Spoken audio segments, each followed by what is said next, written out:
much, everyone. Thank you very much, everyone, for joining us today to attend the EducationUSA webinar on 出願エッセイの準備とコツ and undergraduate application essay. I'm Chizuru Sasada, an EducationUSA advisor in Tokyo. I'll be a moderator for today's webinar. So どうぞよろしくお願いいたします。First, I'd like to introduce a welcoming message from Mr. Raymond Green, the chargé of the U.S. Embassy in Tokyo.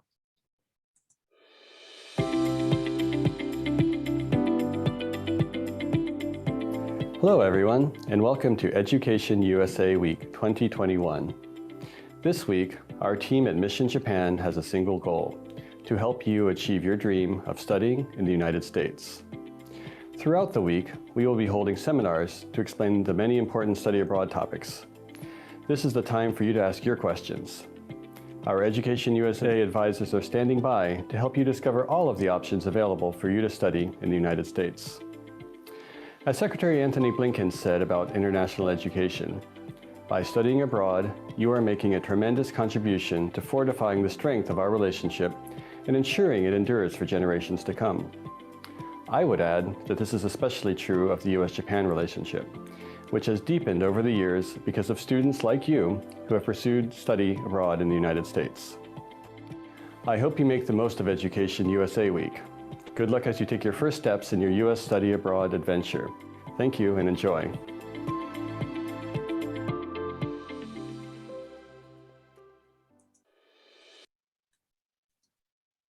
Okay.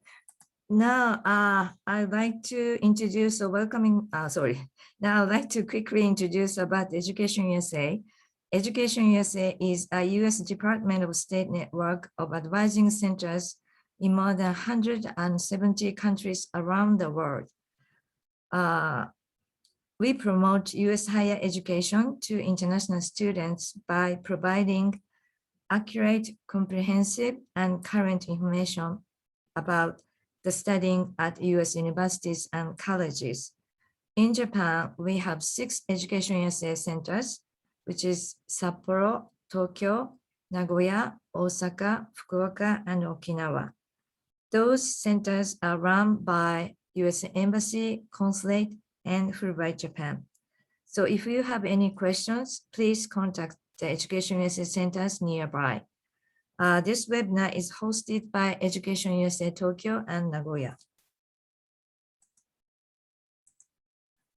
Okay, now this is today's agenda. So I'd like to welcome 2 wonderful speakers from the United States. Ms. Natalie Chang from Ohio Dominican University, Ohio, and Mr. Joseph UC Wahid from Stony Brook University, New York. So I will stop my presentation here and then put over to you, Natalie and Joseph. So would you make the video on? Thank you very much. We appreciate your support. Hello, everyone. Thank you for joining us today. Thank you for joining us. This is a wonderful session by 2 very respectful universities from different states, Stony Brook University and Ohio Dominican University. Today's session is about undergraduate application essay. Before we start, we hope that you that you are healthy and safe during these challenging times. We would like to take this opportunity as well to say thank you very much to Education USA Japan for Bright as well for their continuing support to international students, to students from Japan specifically, and for all US universities. So with this, we'll move to the next slide just to introduce ourselves a little more. So to you, Natalie. Hi, I want to echo everything that UC just shared with you.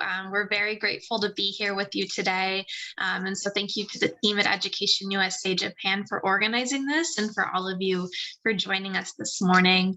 My name is Natalie Chang. I am the Director of International Education at Ohio Dominican University in Columbus, Ohio. Hello, everyone. My name is Youssef Wahib, and I am the International Admissions Counselor here at Stony Brook University, the State University of New York. In today's session, we will be talking about different things with regards to the undergraduate application essay.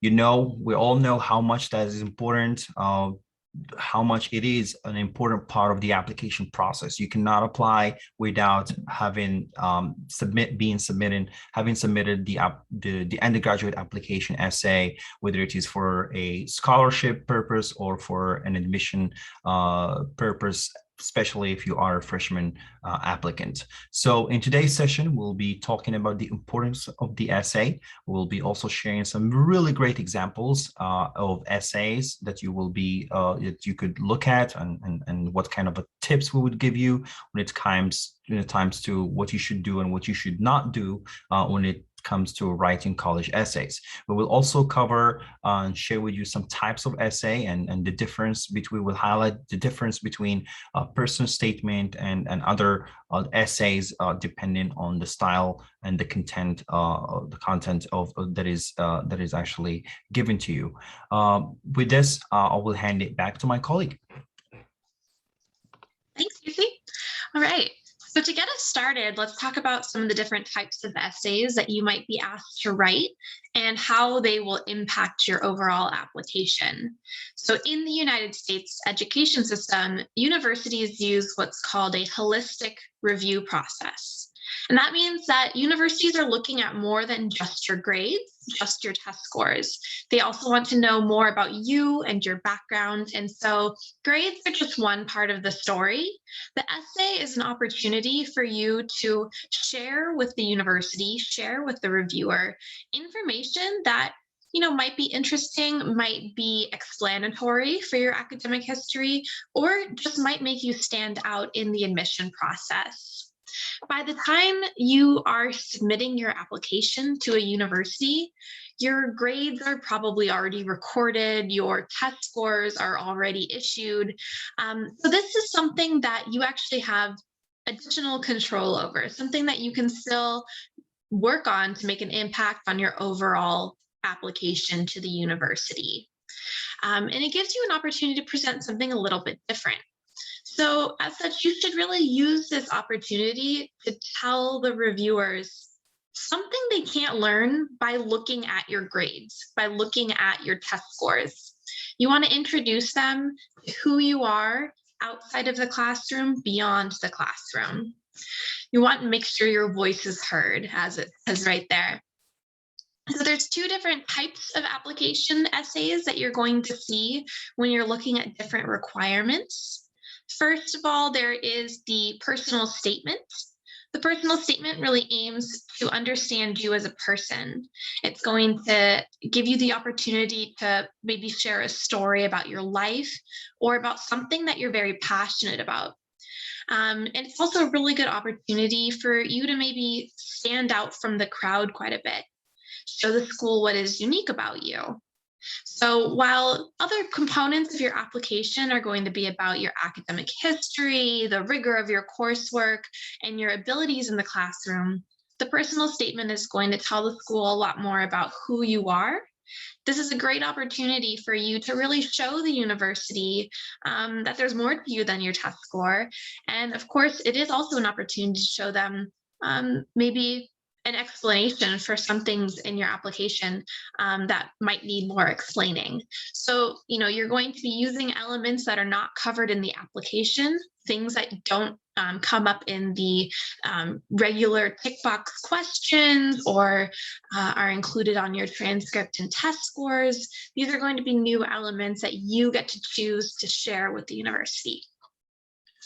The second type of essay you might encounter would be the statement of purpose. This type of essay typically aims at understanding why you want to study at this university and in this subject area, in this major.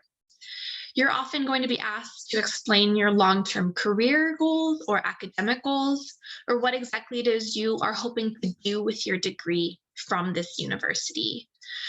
You're going to use this opportunity to really market yourself as someone with potential to do well in this particular field, someone to do well at this particular university.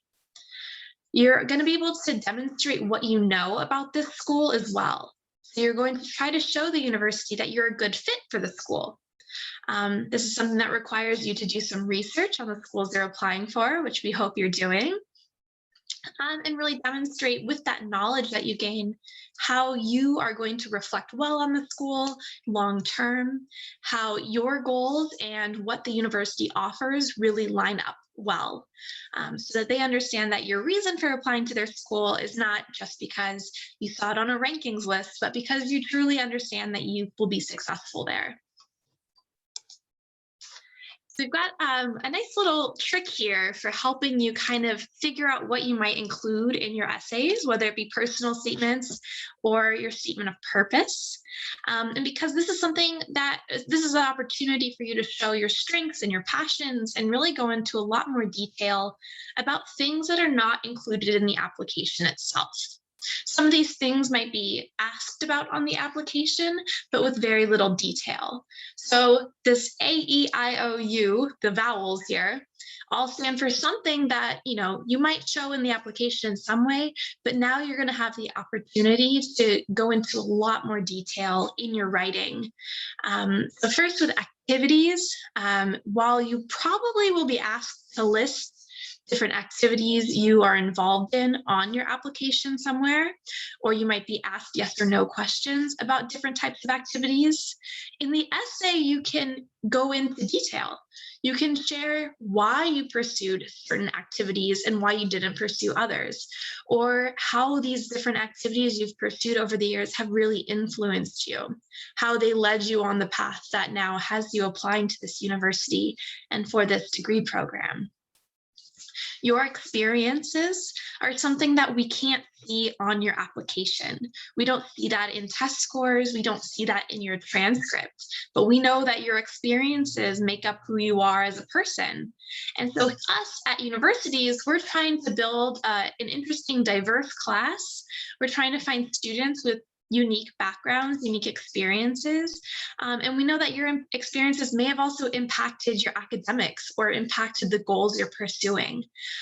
So, those details from your life that you have the opportunity to share can really help us understand how you got to this point in your academic and personal life. Interests are more than necessarily activities or experiences. We're interested in seeing what you're passionate about. If you're applying for a degree in computer science, we don't necessarily need to see that every activity you did had to do with computer science and that you spent all of your time learning programming. We understand you're interested in that and that you're committed to that. I'm sure you're going to show different ways that is true, but there's also the opportunity here to show what you're passionate about outside of your degree program.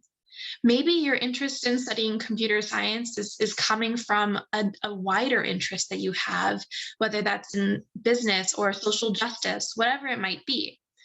As I mentioned, universities, we're looking to create a really well-rounded student body, have classes of students with different passions and experiences. And so by having this opportunity to share what you're interested in and really go into detail about your passions, you can paint that picture for us. And of course, we know you're probably involved in lots of different things, but we also really want to know what you were strongly committed to. So sharing information about your outstanding achievements or things that you've really dedicated a significant amount of your time and your effort to over the years, and maybe even really excelled at, is really interesting information to share, especially if you can tie that into this bigger picture in your application. And finally, university-specific information. Before you write your essay, and preferably before you decide what schools to apply for, we hope you're really doing your research, finding out what schools might be a good fit for you, working with your advisors at EducationUSA to really explore your options and get a sense of what it is you need, you want, what's going to help you achieve your goals. and then using that information about the specific schools you decide to pursue to really tie the whole story together so we understand why you're a good fit for the university. So really falling on that specific information about the school that you've learned, how that fits with your goals and who you are and what it is you're looking for, that can show the admission officer that is reviewing your application that you're a very serious applicant for this school, that you're committed to the idea of attending, that if you're admitted to the school, it's going to be a real consideration for you. UC, I think you're up next here. Thank you so much, Natalie. Those were very insightful information. So now let's talk about personal statement. So basically, in addition to test scores, transcripts, personal statement and also college essays are required part of many college applications. So the personal statement can be one of the most stressful parts, especially if you are like, I mean, believe me, I'm originally from Morocco. English is my third language, or maybe my fourth.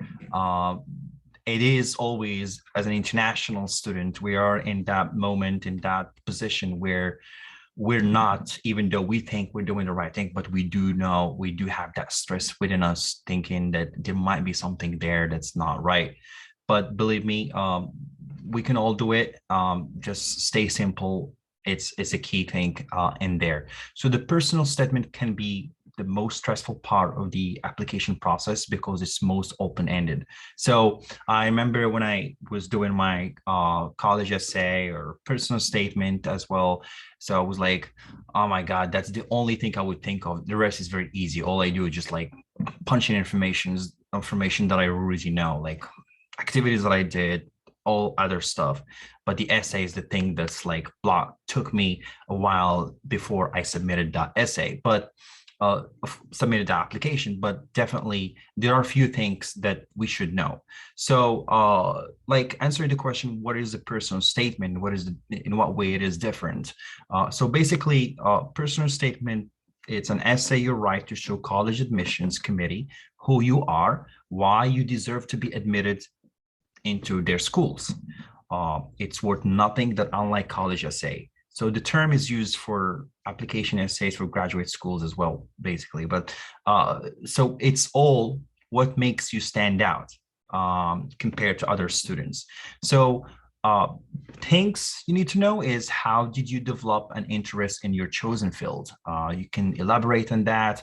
What made you choose computer science? What made you choose journalism? How did that start? How did the idea hit your head at the beginning? So what are your long-term interests and goals in your chosen field? You could say a lot about this. Do you want to be a journalist? Do you want to be a software engineer? Why did you choose this university? As an example, maybe because it's in the location you want, and maybe you had someone that you look up as a model, as someone who's really good in your life, and you want to be like him, and he was able to. You can mention that. So talk about yourself, of course, and what have you done in the directions of your chosen field. These are all important things to elaborate within your personal essay. To elaborate more as someone whose English is not first or second, we do know how it is hard to elaborate sometimes in writing things, but do respect, like there is always a road limit given to us when writing personal statements. But of course, just be yourself and talk about yourself, and you will be there. Answer the why, how, where, and when. Go through all those WH questions, and you will get there with a beautiful, beautiful piece of work made by you and genuine, because you only gonna talk about yourself. So going to the next slide, there is things you need to know about the content and style. So there are a few things you need to know. Basically, staying in line with the topic is very, very important. You will not be able to tell your entire life story in a 650 words essay. Believe me, you won't. So pick one story that exemplifies how you came to be the unique person you are today, and use that as your essay theme. Think outside the box. Don't just like, by thinking outside the box, you answer all those questions of why, where, how, when, and other and who. So the word limit is very important to stick to, because basically you're not the only one essay we will be reading when you submit your application. At Stony Brook University, we receive more than 3,000 applications every year. We do read each application, but we do not have much time to spend on a 2-page or 3-page or more than 600, more than the word limit given of your application, of your essay. So it's about yourself. Use an active voice. Spelling and grammar, check it. It's very important. So give it to someone else, the second reader, to read it before you hit the submit button. Concise and clear. Be very concise and very clear. Use simple words. We do not expect you to be Shakespeare when writing an essay. We do not expect you to use hard vocabulary. You can maybe throw a couple of them there, but just be yourself, be simple. Logic of paragraphs, ideas, and flow are very important. Make them flow, make them coherent. So creating an outline showing how your story will flow from beginning to end with each paragraph, making really a clear and an individual point. So that's why to start, make an outline, and it will help you elaborate and flesh in your essay and keep it on point. And that's how I've been doing it myself, and I still do it as of right now. So be creative is another thing I would always say. It's maybe tempting to use standard college application essay template because it sounds easy. However, this may lead to dual read. So write the college application essay so that the story shows your creative side while being true to who you are. We love creativity in essays, and we love reading because that's what takes our attention more, to know you better and also to enjoy the piece of work that you're going to write to us. With this, I'm going to hand it back to my colleague, Natalie. Thanks. I echo everything that UC just had to say as well about style and content. Having someone else read that work and make sure it makes sense is so important. And I know that EducationUSA is a really good resource for finding someone to help you along that path. So going over some example essay topics here, I think UC and I can kind of give you a sense of the do's and don'ts when you start approaching these questions and really understanding what it is that they're asking for and what universities maybe don't need to see. So for example, these first two questions, I would say that they are a bit more on the personal statement side. The first one asking about your background and identity and how that informs who you are as an applicant and whether that's really informative of what we need to know about you. The second one, talking about a particular talent or skill that you have and how that developed over time. So these are more about you, a little bit less about why you might be studying your specific area. UC, do you have any do's and don'ts for these two questions? Yeah, so basically just the second one pretty much reminds me, because again, remember essays could be also for your scholarships. So there are some scholarships, there are some programs like Honors Scholars Program where you are expected to write an essay, you are expected to write a personal statement to show and tell us why do you deserve to be in that program, why do you deserve to be given this scholarship. For example, the second question here, what would you say if your greatest talent or skill, about your greatest talent or skill, how have you developed and demonstrated talent over time? It just simply reminded me of one of the scholarships that we have here, where we do want students to elaborate and mention anything about their talent, about their leadership skills. So, and we expect students to tell us and nothing but just like talk about these leadership skills and how did they change their life, go in high school, and how can they use them when they come to our institutions. If we look, for example, at the third question, what do you want to accomplish upon graduation from a university? So this is pretty much like a question you will be asked when you get when you show up for your interview for your visa. That's also a question. So you should be able to answer it easily simply because you would have answered a question like this in your essay or in your personal statement. Again, the other question, what are your career goals and how will you meet them at this university? So these are all questions we want to know to convince us that you stand out, that you're the right person, the right student that we want for our college, for our particular institution and that particular program or scholarship, for example. Is that right, Natalie? Yeah, absolutely. Same here. When we are reading essays for our honors program and trying to find students who are going to be a good fit for that program, one of the things I would recommend not doing is simply just listing your accomplishments, but really telling us the story behind those accomplishments. Because we're already going to know from your application, but the essay is a really good opportunity for you to tell us that whole story. How did you get to that point in your life? How did you develop a skill or a talent? And like UC said, what does that mean for what type of student you'll be at our university? What kind of contribution to our campus community will you make? And similarly, when talking about your career goals and why you're applying to this university and this program, you want to be pretty specific about things related to that university. For us, when we're reading responses to questions like this, it can be very clear whether you wrote this essay on a whim, or if you wrote this essay with a lot of intention because you've really thought about our school and why you want to come here and made a decision about why it's a good fit for you.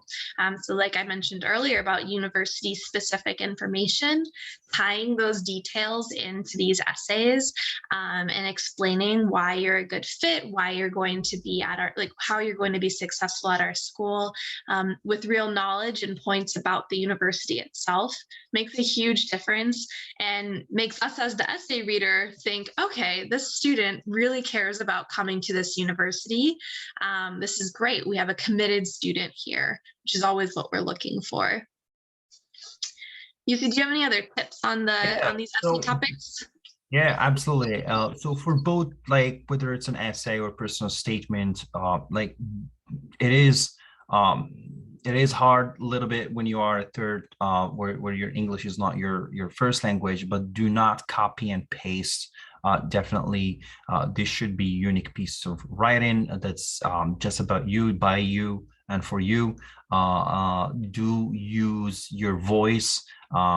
Do seek help, of course, supporting and feedback from your teachers, counselors, family, friend, an EducationUSA advisor. So spell check isn't always the best proofreader, but we do need to. We don't want you to seek help from your teachers, counselors, family, EducationUSA. They should be able to read your writing and give you feedback and help make corrections before you submit them. And I would, so I know you can't, this is something you cannot give to an admissions counselor like me or Natalie. Of course, you can say like, hi, sir, hi, ma'am. Oh, could you please read this before I submit it? So definitely not, don't think of that. Right, Natalie? Absolutely, 100% agree. And something else I'd really like, I think is a good point to think about when you're thinking about polishing your essay, making sure it's been read over by multiple people. When we're talking about these essays helping you tell the full story, a big picture about who you are as part of your application, having a polished essay also tells us quite a bit about who you are as a student, right? An essay that wasn't necessarily proofread, it's very confusing to read, maybe doesn't look like a very serious application. So having a proofreading and having other people read through it and give you that feedback can help make sure it looks polished, professional, and ready to go. We're not looking for, yeah, like you mentioned, Shakespeare, perfect, everything. It's not going to be published somewhere, but at least that you put the time and care into it, that matters. Absolutely. So for some students also, I mean, essays could also, or personal statement could also be used to explain some special circumstances within your life. For some students, the essay is also a chance to explain factors affecting their high school record. Let's say, for example, in grade 9, your grades were affected, but in grade 10 there was an upward trend in your grades, which will help you grow academically. So do talk about that. Do talk how that drop in your sophomore year was because of you were dealing with a family emergency or other circumstances. So, or did you miss out on extracurriculars junior year because of an extended medical absence? So colleges want to know if you struggled with a serious issue that affected your high school records. So make sure to indicate any relevant circumstances on your application. And we highly recommend that. We highly appreciate you mentioning that. Absolutely. There's no perfect applicant or perfect application. Everyone is unique, and having the details helps us really understand that and see it. Awesome. All right. So let's move on, I think. Are you ready to move on past this one, UC? Yes, let's do this. Great. All right. So we are 2 different states. Natalie is representing Ohio Dominican University. I represent Stony Brook University. Stony Brook, we're both in the northeast of the United States. Based on the map, you see where we are. We're not that far from each other, but we're socially distancing. There is a state in between us, right, Natalie? Absolutely, keeping our social distance. Absolutely. So we're going to give you a little overview about each institution. So we're going to move and start. I believe it's going to be Stony Brook University. Sweet. So Stony Brook University is a large research comprehensive institution. Our name is the public university. Our name is the Stony Brook University, or more simply, Stony Brook University, the State University of New York. We're also known as SBU, but we are a public institution, state, as known in the US. We are a home of more than 26,000 students and more than 4,600 international students. Today, actually, I had a session today on Stony Brook University. We met with more than 300 new international students that actually joined us on campus this week. They all moved into their dorms. We were very excited, and I got the chance to actually personally talk with few students from Tokyo, from Japan. So they were so excited. They're excited to meet other other returning students who will start next week. So that's an aerial view of our campus. We're a large research comprehensive institution. Everything happens there where you see it.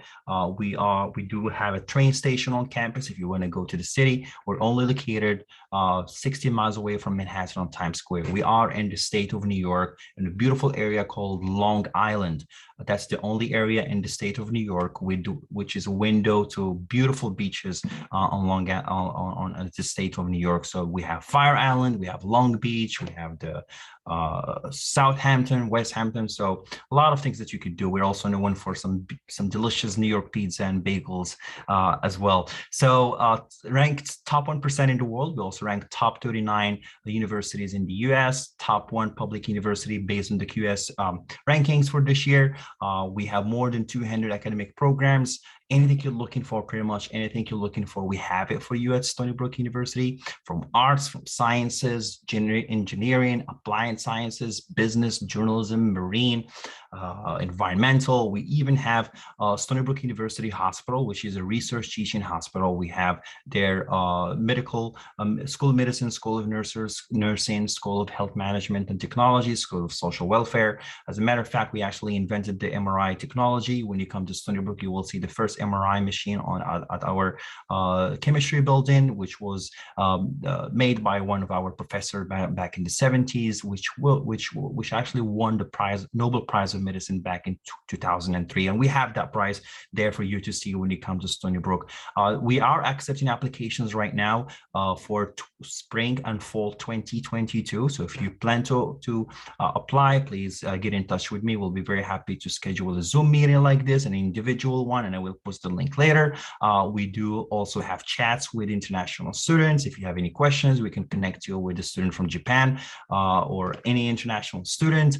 The application process right now. Until January 15 is the deadline if you want to apply for fall. If you want to apply for the spring or this coming January, you have now until November 1st. It's very simple. We do not require the SAT anymore, but if you have it and you plan to take it, we will be very happy to take it from you. But basically 3 simple steps. The first step is submitting your common application or Stony app or the Collation app, but most students use the common application. You can just simply send it anytime. Once you send it, just get back to me. But there is an essay, of course, and I hope you take advantage of this session that me and Natalie is giving you, so you can submit a beautiful essay that we would be happy to read and enjoy. Then the second step in the process is submitting or sending us via email only. It's pretty easy. It's just your high school transcripts, grade 10, 11, whatever you have of grade 12. If you haven't finished grade 12 at the time of applying, we will take it from you and we will base our decision based on that. The earlier you submit your application, the earlier you would get a decision from us, so you can have plenty of time to apply for scholarships and stuff and prepare for your visa. Then the third step is your submitting your English proficiency test. So we only need the TOEFL, IELTS, or Duolingo. TOEFL 80 minimum score, IELTS 6.5 minimum score, or Duolingo 105 minimum score. If you're attending an English speaking school, you can submit us a justification and we will waive that requirement. If you are attending an IB program with a high level in English with a score of 5 or more, you will also be waived that program. Speaking of scholarships, we do have the merit-based scholarship that we will be reviewed for automatically when you apply. We have the Global Excellence, which is part of the merit-based scholarship that can give you an amount between $2,000 to $5,000. We have the You Are Welcome Here scholarship, which covers 50% of the tuition fees. And we also have the need-based scholarship, which is upon your admission or your acceptance to Stony Brook University. You can literally just send us an email with a little justification and an email, and we will get you on that. With this, I will hand it to my colleague, Natalie, to talk about Ohio. Thank you, UC. You got me all excited to one day visit Stony Brook University. Got to check out that MRI. Awesome. So I'm really excited to share this information about where I work, Ohio Dominican University. You're lucky you got views of 2 very different schools today. We are actually quite a small university. We were founded in 1911 by the Dominican Sisters of Peace, and we're a small private university located in Columbus, Ohio. Columbus is our capital city of Ohio, and it's actually the 14th largest city in the US. So it's a really great place for young people to build their careers and have also an affordable place to live. We are about 10 minutes away from downtown Columbus, but we have like this nice small campus, so you're going to have this really at-home family feeling despite being in a big city. Our student population is actually just around 1,500, so much smaller in size, very intimate in a lot of ways. At ODU, we don't have large lecture halls and 100 students sitting in the same class. We maintain our small size and focus on having very small classes. 18 students on average are in a single class, so that it can be very engaging. Students have very deep conversation in class and really work one-on-one with faculty quite a bit. So if you're an ODU student, you're going to know your faculty. Those that are in your department mentoring you, they'll be your advisors through the entire time that you're studying at ODU. So very intimate environment at our school. And it gives students a lot of great opportunities to engage in things like research, even at the undergraduate level. One example here, I have a student on the screen who came to us from Japan, Yujiro, and he actually moved on to do his graduate work at another university after graduating, where he's doing research in exercise science and sport medicine, which he all started at ODU in our exercise science program. We have 39 different majors on campus, so small school, but lots of great opportunities to study anything from the STEM fields to the humanities and the arts, business and the social sciences. Some of our most popular majors at ODU are biology, business, computer science, exercise science, and education. Those are our biggest departments on campus, and our students really gravitate toward those programs at our school, but we do offer quite a few different majors. We also have some unique 5-year programs in business, law, and engineering. We call these 4+1 or 3+2 programs. These programs allow our students to earn their bachelor's degree and their master's degree in 5 years. So a much shorter amount of time than traditionally offered. And it's direct admission, working directly into your master's degree from your bachelor's degree. So it's a great opportunity for really driven students. And as we're talking about essays and how important they can be for the application, at ODU, we don't require an essay for the application for admission, but we do for our honors program, which I always encourage students to consider.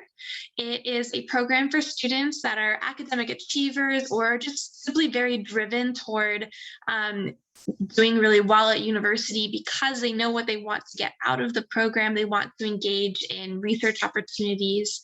And essay is a really important component of that application. Students in the honors program actually can receive additional scholarships, and a small number receive a full tuition scholarship. We try our best to keep our universities to be very affordable. We offer merit-based scholarships. They can cover up to half of tuition. And we actually offer 1 year of free housing for all of our international undergraduate students. It's called our Global Connections Grant, and it's awarded to all freshmen coming to us from abroad. There's no application process for the scholarships. We automatically consider you based on your application materials. And then, of course, there's additional options when you're applying for things like the honors program. And finally, a little overview of our application process. Here at ODU, we really are focused on helping you connect your passion and your purpose, something we talked a lot about in these essay discussions, really understanding what you care about, what you want to do with that in the future, with your education, with your career. So our application is free. It's on our website, it's online, and it's very easy to fill out. Once it's filled out, I work with you one-on-one to gather the required documents like your transcripts and anything else you need to submit. We don't require the SAT from international applicants, but like you see, we will accept it if you want to share it. It can help a lot with course placements. And you can find all this information on our website, ohiodominican.edu. And you can even schedule one-on-one meetings, virtual meetings, or visit our campus virtually. We do full campus tours virtually led by our current students, including some of our international students. So that's my little intro of Ohio Dominican University. I'm hoping that you'll reach out to me and UC if you're interested in our programs and our schools. Our contact information is here. Anything you wanted to add about that, UC? Yeah, basically take a screenshot, take your phone and take a picture of our emails here and reach out to us. We will be there is nothing better than getting in touch with an admissions counselor like myself or Natalie. We will help you. We will do step by step together and make the process really smooth and easy. It is very overwhelming being an international student because of this number of steps you need to go through, but definitely do talk to us. Do not be afraid. We're not going to bite you, but we will just make things really, really easier for you. Absolutely. It's a resource that is here for you, free for you. So make sure you take advantage of that. We hope you'll reach out. So I think from there, we're ready to move into our Q&A. Yes. Yes. Thank you very much, Natalie and UC, for your presentation. We learned very much from your two schools and also about how to write good essays. And right now, I would like to open the Q&A session. So can you two please take care of the questions that we received? Of course. So the first question here says, when should we start writing application essay? Would you like to take that, Natalie? Do it later first. Absolutely. Sure. Honestly, I recommend writing practice essays as soon as you know you're planning to apply to university abroad or even in your home country, because there are plenty of practice prompts out there, but the more practice you get writing those essays, sharing them with your teacher or advisor, and getting that feedback can really help you understand what you want to keep and what you want to keep out of your essays when the time comes. But when it comes to your actual essay for the application, start as early as you can, because the more drafts you do, outlining you do, preparation you do, the more polished your final product will be. That was exactly my answer as well. So this applying early is the key. Not only applying, but thinking early ahead of time is a key here, because this way you know where you're going, you know what state you want to be. So focus on that essay, which gives you a lot of time to prepare and a lot of time stress-free to just literally to have someone proofread it for you and to have other feedback, and then finally submit that essay. So the second question we have here is I'm sorry for interruption. Sorry for you two people. I'm sorry, but this is recording. So would you please read out the question first and then answer, so that we can record all of them? Yes, that's what we were doing. Yeah. Okay. Thank you absolutely. so much. Thank Yeah, you. no problem. So due to COVID-19 situation, the second question, due to COVID-19 situation, it was difficult for me to do extracurricular activities for the past years.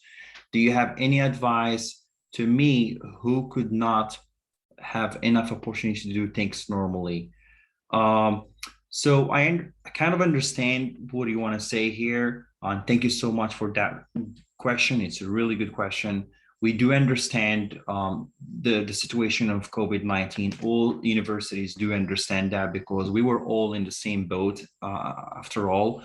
But definitely COVID-19 limited a lot of things in our daily life routines, and including like school stuff that we used to do, whether it's after school activities or non-related activities off campus or of high school. But if you've done anything before that, I would highly recommend mention it. If you've done something, doesn't have to be within the school environment, but you could also talk about things that you've done, with whether it is like poetry, whether it is something you've done at home. For example, I'll give you just a simple example. The COVID-19 situation, through it, I became, I started actually putting videos together, making videos, and I'm editing, video editing and stuff like that. I never done that on my own in my life, but it's something that helped me venture out of my hobbies, and there's just something I started doing. But definitely we understand, but there is talk about whatever you've done before, or the pandemic. How about you, Natalie? Do you have any addition? Yeah, I think a lot of times when people are applying to university, especially US universities, they get really hung up and obsessed with the idea of having a lot of extracurriculars, but we don't necessarily expect every single student to have done a bunch of sports and a bunch of volunteer work and a bunch of XYZ. Everyone's different. And so whatever it is that you're really passionate about, whether, like you said, it's something you did before the pandemic and that was interrupted, or something that you just always cared about or hope to pursue further at university, we really just want to get to know what matters to you.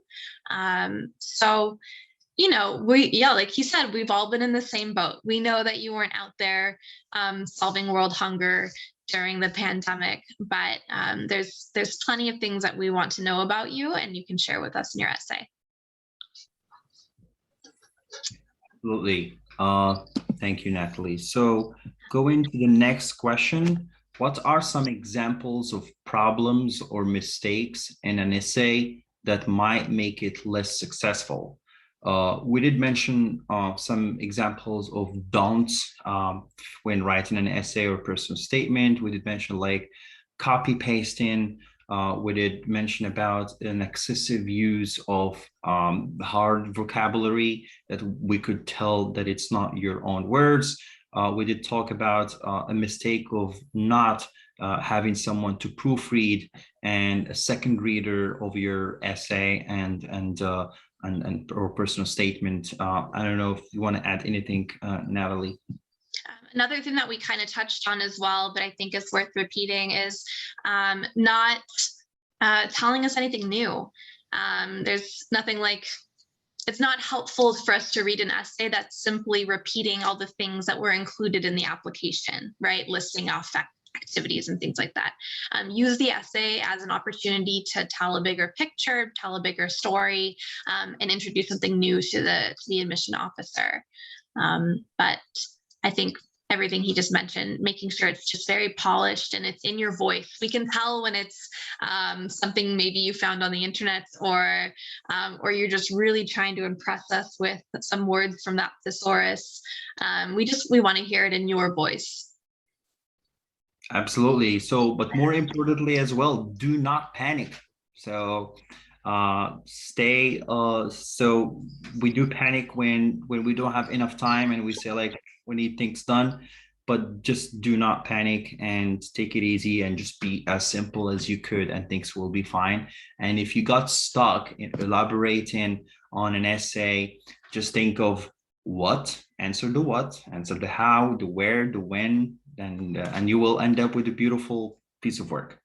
So the second, another question is, I'm currently a sophomore and considering the time I would need to proofread and polish the essays. When would you say is the best time to get started on writing them? Very similar to what we talked about just a little bit ago. I think being a sophomore and already thinking about applying to college is great. So I think at this point, if you're doing your research and really trying to figure out what schools are a best fit for you, that's probably the kind of focus I would take right now. But it never hurts to start doing those practice essays ahead of time, get some practice writing a polished essay in English. But otherwise, I think you're already ahead of the game as a sophomore, taking this process very seriously. Absolutely. So I do see a lot more questions. There are some questions that apparently seem to be a little the same. So do not mind if we like get you skipped, because simply it's a question that have been answered before. So what are the advantages for choosing a university over liberal arts college? That's a very good question. So basically, my own institution is a public institution. It's a large research comprehensive institution. So the advantage of studying at Stony Brook University, being a large research and a public institution, is the variety of programs. So you could get a lot of programs, something you probably cannot or may not be able to find in smaller institutions. But also there is a big deal amount of research involved. Why? Simply because when you graduate, it's not only a degree, it's basically a degree plus a publication, and the research will be attached to your name. And that's very helpful in preparing you for after you graduate. Professionally, you are prepared by having done a lot of hands-on experience, a lot of experiential learning also would be is involved in our programs. And that's what would be my answer, basically also to the fact that it's more affordable being a public institution, and that's something we are proud to give you. How about you, Natalie? Yeah, I think there's definitely pros and cons when it comes to both large public universities and then the small private liberal arts colleges and universities. The school I'm at is a small liberal arts university, Ohio Dominican. And I would say that one of the main reasons people tend to gravitate to us versus going to a larger institution is because that's what they're looking for. They're looking for that more intimate environment. It's a lot of personalized attention. So we aren't going to be, like I mentioned, we don't have lecture halls on campus. We have classrooms. So you're going to be, always engaged with your professors when you go to class. So it's going to be a balancing act in determining what it is that you need from your university and what you want from it. We do have some great research opportunities at our university, but of course they're going to be more specific, not as broadly available. So making sure you understand that if you are interested in something like research, that going to a small liberal arts university, you look into what faculty are there, what kind of research they're doing ahead of time, so you know that it fits something that you're interested in. But yeah, there's great reasons to attend both types of school. You're going to find great students and great faculty at both types of school. So there's definitely benefits and some things you have to give up a little bit when you make that decision either way. Absolutely. So another question that we have, thank you for this question as well. The question is, it's not a specific question, rather a concern. When talking about achievements, I'm worried that it would sound bragging. So talking about achievements in essay or in a personal statement because you want to make yourself stand out as an applicant, it's basically listing an achievement but not talking about it like excessively in a way that we could like tell that or repeating it over and over and over again. So that where it becomes bragging to me, honestly. And I do read essays, but definitely it's something you are proud of. But of course, you should be humble at the same time, and you should also acknowledge that you wanna learn more, that there's still more, that you're still thirsty and eager to know and gain more achievements and more learning done. Oh, there we go.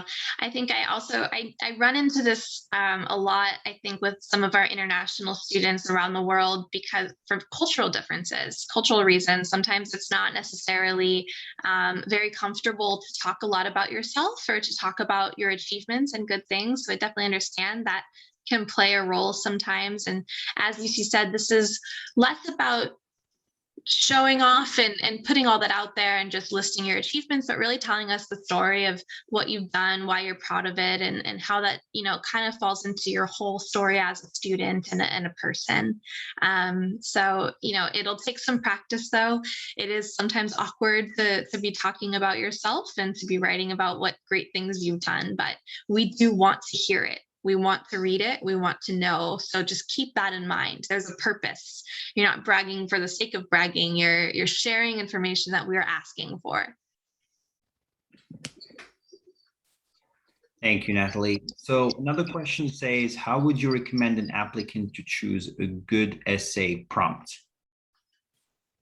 Yeah, I think that's probably in reference to applications that give you a choice between maybe 2 or 3 different prompts. And my first instinct for something like that is try writing an outline for each one and see which one resonates with you the most, which one you think you can really give us a good sense of who you are, because one of them is more likely going to be a better fit for you. But consider each of them, I would say. Absolutely, Natalie. Going to the following question, what kind of students are schools looking for? So schools are looking for a well-rounded student, a student who has leadership skills, who has good academic standing, who is willing to learn, and who's a student that is literally demonstrated an interest in our institution through too many ways, like asking questions, emailing a lot, scheduling a lot of meetings, and applying for scholarships here and there. So maybe a student that have been in touch with us since he was in grade 10, for example, or grade 11, or a student that been in a but definitely academically speaking, we do holistic review. We don't look at the student as a number. We look at the student as a person. And that's what matters. It's not only one area that we look at the whole picture when it comes to a student. Natalie? Yeah, I'd also add that students or schools are looking for all kinds of students. We want a diverse student body. We don't want it to be monolithic. We don't want just carbon copies of the same student. But with that, there's a school for everyone. So, you might not be a perfect fit for a university, but there is a school out there for you that is looking for someone like you. So make sure you're exploring, and EducationUSA is a wonderful resource for that. But the best way that you'll actually learn whether a school is a good fit for you is exactly what UC just said.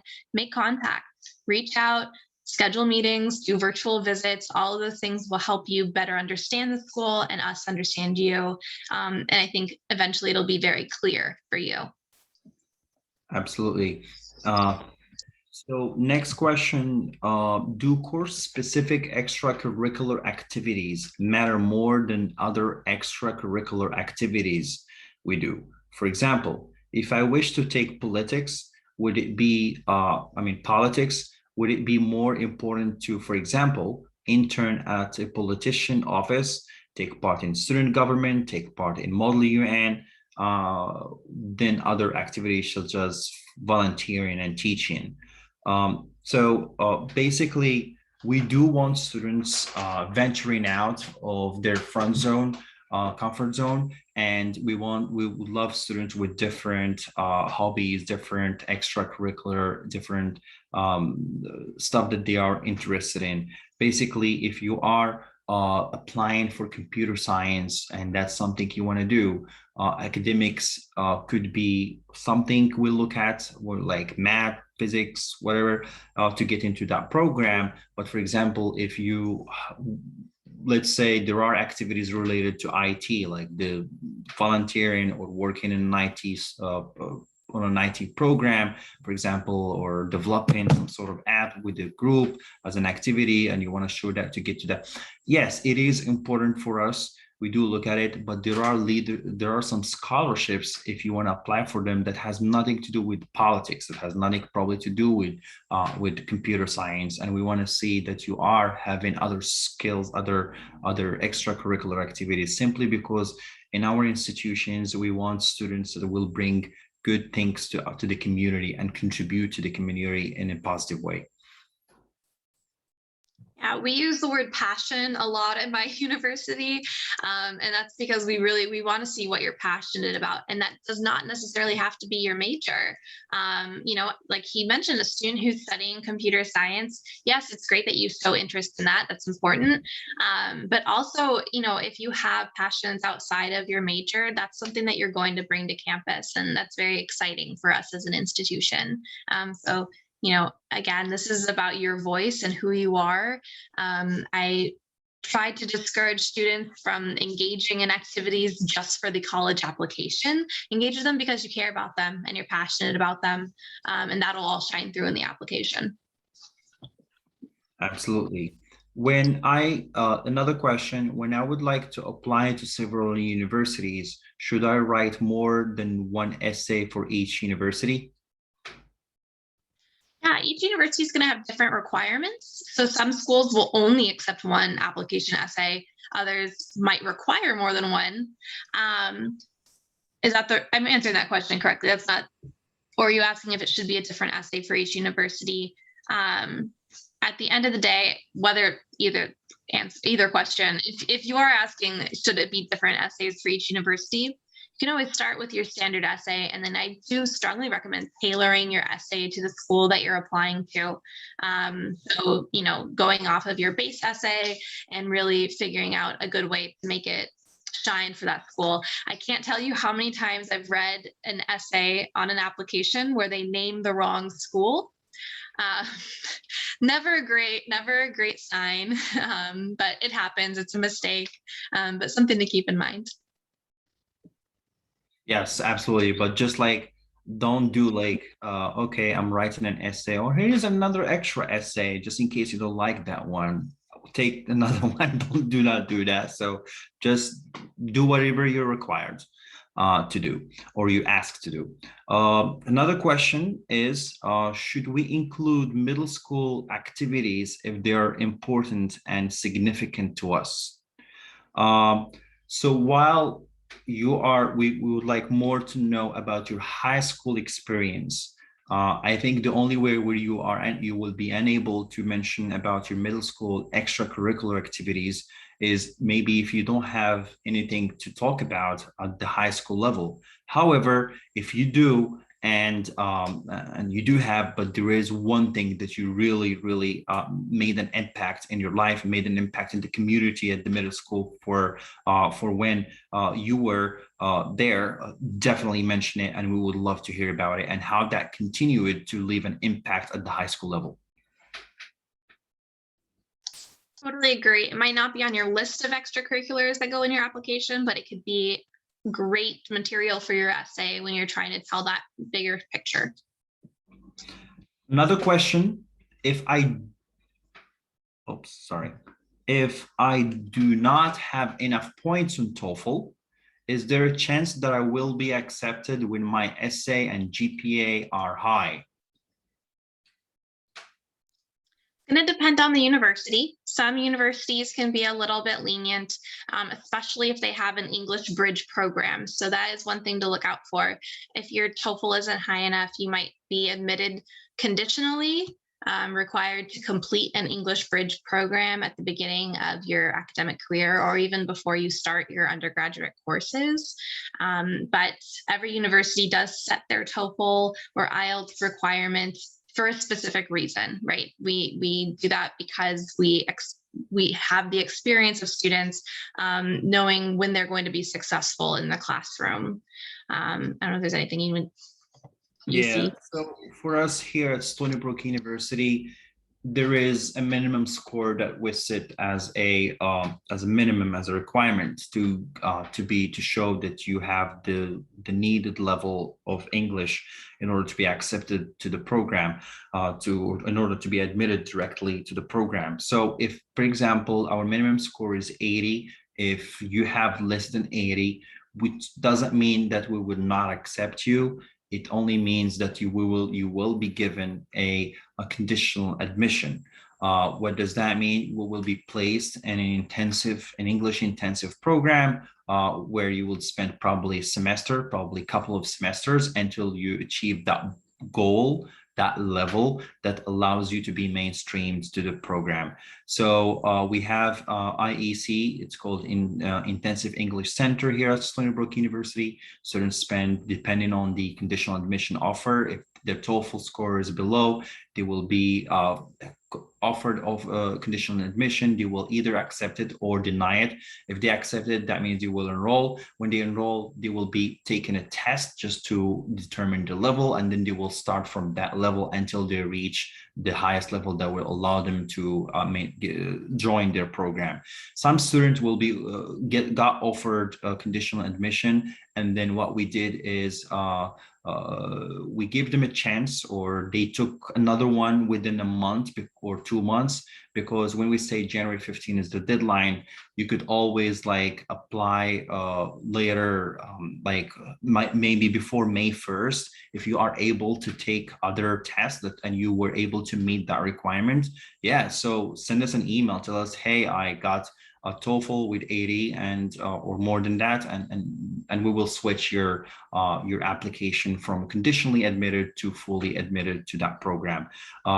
If so, for us, even if your GPA is higher, even if you have a good essay, if your TOEFL is below 80, you will be given a conditional admission. All right, so we still have 17 more questions.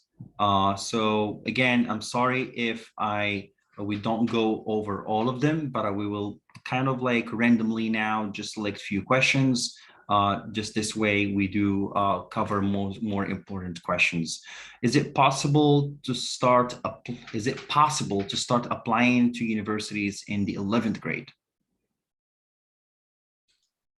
Good question. Occasionally schools do open, it depends on the school. So some schools do open applications early. It would usually be at the end of 11th grade, so in the spring semester. I'm not aware of schools that accept applications any earlier than that, simply because we don't have enough of your academic record to go off of to really make an informed decision. But you can definitely start contacting universities, talking to counselors like UC and myself, and getting started on that process of getting to know the university and expressing interest. Right, absolutely. Thank you. So another question. Hi, I'm a high school student. I'm into sport that I don't plan to continue playing at US college. Should I write an essay about my experience through the sport? So I'm trying to understand the question. I'm a high school student. I'm in the sport. I'm into a sport that I plan to continue. Yeah, go ahead, Natalie. I think I get what he's saying, what they're trying to say. They might write about their sport, but they don't actually want to play the sport at university. Whether that should be an essay. I think if you have a good reason to write about the sport, write about the sport. If it had a strong impact on you in some way, if it's really informative of something we need to know about you. I will say we get a lot of sports related essays. So make sure you're doing it for the right reason. You're writing about a sport because it has something to say about you, whether it's your commitment or your leadership, or really shows something about what you've learned about yourself. But just because your essay is about your sport doesn't mean we're expecting you to be trying out for the soccer team. Wonderfully answered, Natalie. The next question is, could you give us the financial aid information at both institutions? Any special aids for international students? I will start. I did mention earlier that at Stony Brook University, we have 3 types of international scholarships. These scholarships are 100% offered to only international students. So this is for you guys. So we have the merit-based scholarship. The merit-based scholarship, it could be either through honors, if you're accepted into an honors, that comes with a scholarship. If you're accepted into Scholars for Medicine, that comes also with a scholarship. And all you need to do for these 2 types is, when you go through your common application, indicate that you're interested in being part of those programs. If you got accepted, then it will come with the scholarship offer. There's also part of the merit-based scholarship, a global excellence scholarship, where students are automatically reviewed and given to them based on their GPA, based on their academics. That's why we call it merit. So 100%, the higher GPA you have, the higher the value of that scholarship would be. So let's say you got like 90%, that's automatically would be probably $4,000. The good thing about these scholarships, all our scholarships, all the 3 types that I'm gonna finish in a bit, are actually renewable for 4 years. So you get it the same this year and next year until you graduate. Then the second type is we have also the You Are Welcome Here scholarship. The You Are Welcome Here scholarship, there is an essay that is required to write as part of the application for this type of scholarship. All we need you to do is write about your leadership skills, talk about them in an essay, and tell us how can that help or how can that help the community at Stony Brook University.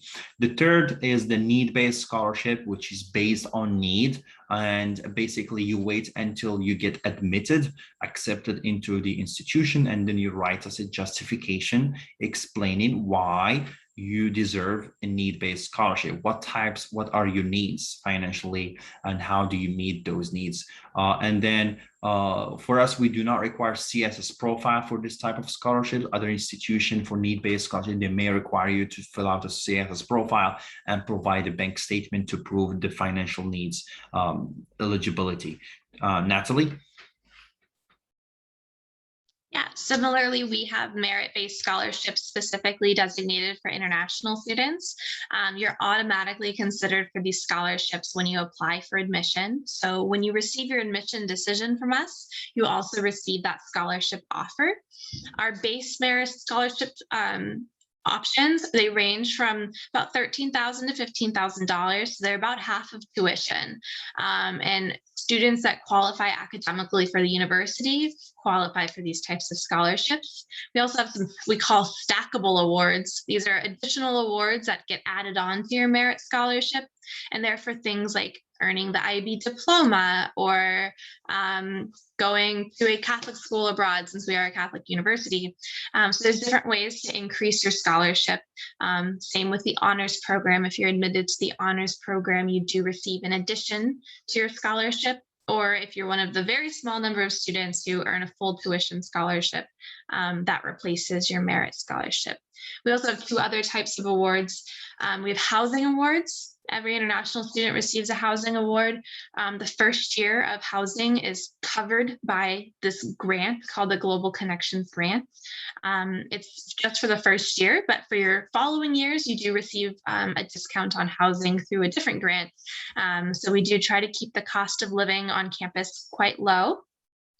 And then finally, we have work-study awards for our international students, and this allows for our international undergraduates to work on campus with a part-time job if they want one. It's a great way to get involved on campus. We actually had our work-study fair this morning, so I was meeting students that were interested in working in my office and with other offices on campus. There's a lot of really fun opportunities to build up some work experience so that you're graduating with a strong resume as well as a strong degree, and also just be really involved on campus. So yeah, all these things happen automatically except for the honors program. That is a separate process. But if you apply to the university and you seem like a very good candidate for the honors program, I would reach out to you and encourage you to apply for that as well. Yeah, that pretty much sums it up. Thank you. There's also a very good question. What do you think of taking AP classes? My school doesn't offer them, so it will be self-study, but I'm not sure if it's worth it.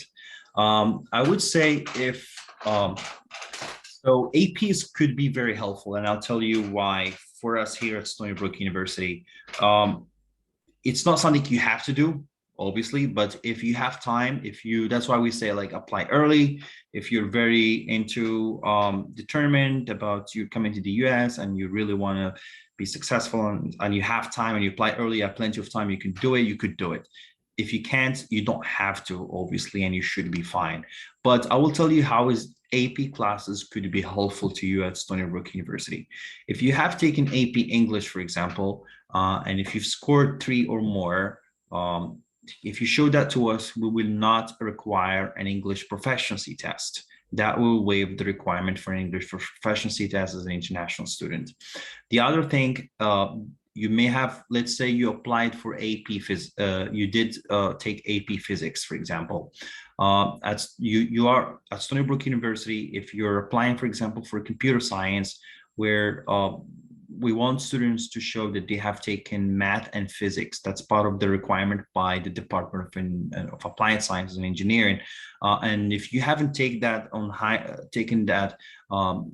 the high school level, and you could like literally take an AP class in physics because your school doesn't offer or doesn't give you physics as high level or A level. This is just an example. Also, when students come to our institution, they will be required to take placement tests. Either it's in English, math, which could be chemistry if you do in biology or biochemistry here. If you have taken APs, that will waive the requirement for taking a placement test. The placement test here, when you come to Stony Brook, it's only to place you in the right class. It's nothing. It doesn't mean you will be expelled and you won't be able to say, oh, we're no longer accepting you after coming here. No, don't worry about that. Also, the AP classes would also be able to get some credits, college credits, where you don't have to take some classes and exactly you will move to the next level. All right, Natalie? Yeah, we do offer college credit for AP scores. Depending on the subject, different scores are going to be required. So 100% agree, there's definitely benefits to taking the AP, but I would say if your school doesn't offer the AP, not taking APs won't hurt you, because we do, again, look at applicants holistically. We look at you in the context of your education. So if you feel like taking the AP outside in your own free time, that's great. It shows a lot of great things and it can definitely benefit you in different ways, but not taking it wouldn't affect you negatively, because we would know from your school profile and from your application that that wasn't an option for you. We can't hold that against you in any way. Absolutely. So that's a really good question, and thank you for answering that. Another very good question, I think, is which is related to the essay. With writing these essays, it says we may have to mention our strengths and weaknesses. Do you have any advice on how to write our weaknesses without downgrading ourselves? That's a good question. Basically, when you write about your weakness, any weakness, you basically tell us what did you learn from it and how do you plan to do better. I would say that's what I would be seeing. So, right, Natalie? Yeah, I agree. I think talking about your weaknesses is an opportunity. Look at it that way, to show that, you know, because we know not every applicant is perfect. Nobody's perfect. But when you recognize your weaknesses, it shows that you're very self-aware, that you know what you're good at and what you're not necessarily as strong at. And that means that you're going to be prepared to overcome those challenges when the time comes. So it's just speaking academically, if you know you're not particularly stellar at math, but you are pursuing computer science, you know, you can talk about the ways that you have worked harder to keep up with math, that you've pursued tutoring, that you know that there's tutoring at your university that you're going to attend, and that you plan to take advantage of it.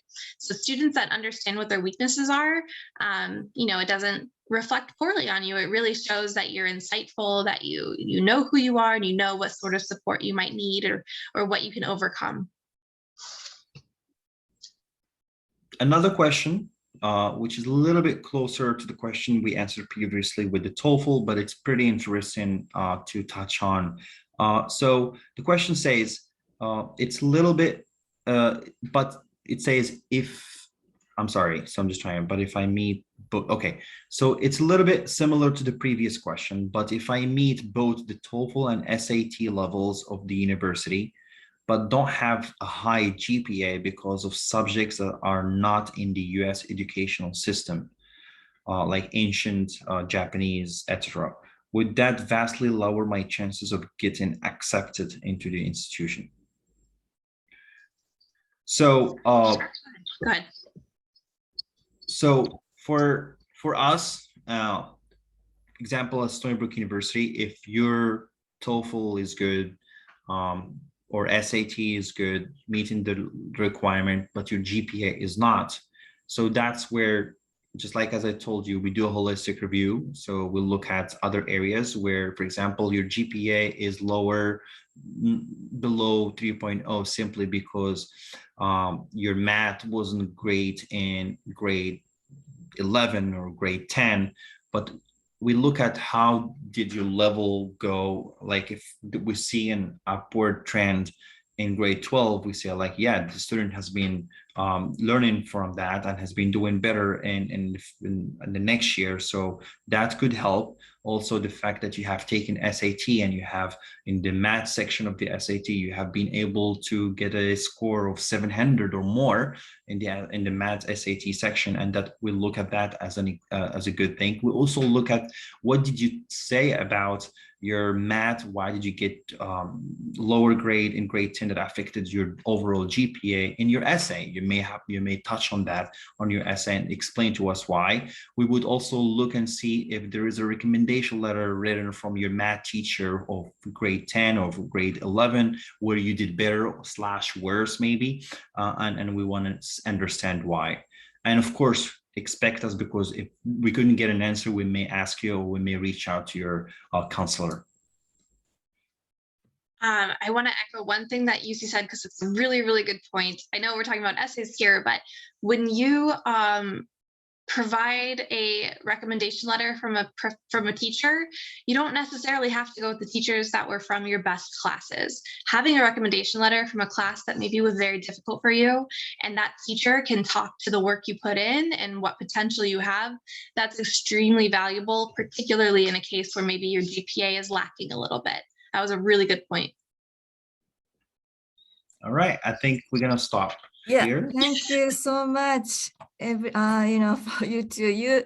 kept talking for more than 30 minutes answering those questions. And I thank you so much. And I'm sorry that we didn't have enough time to, answer all the questions, but I would like to thank Natalie and UC for your great presentation and for answering those many questions.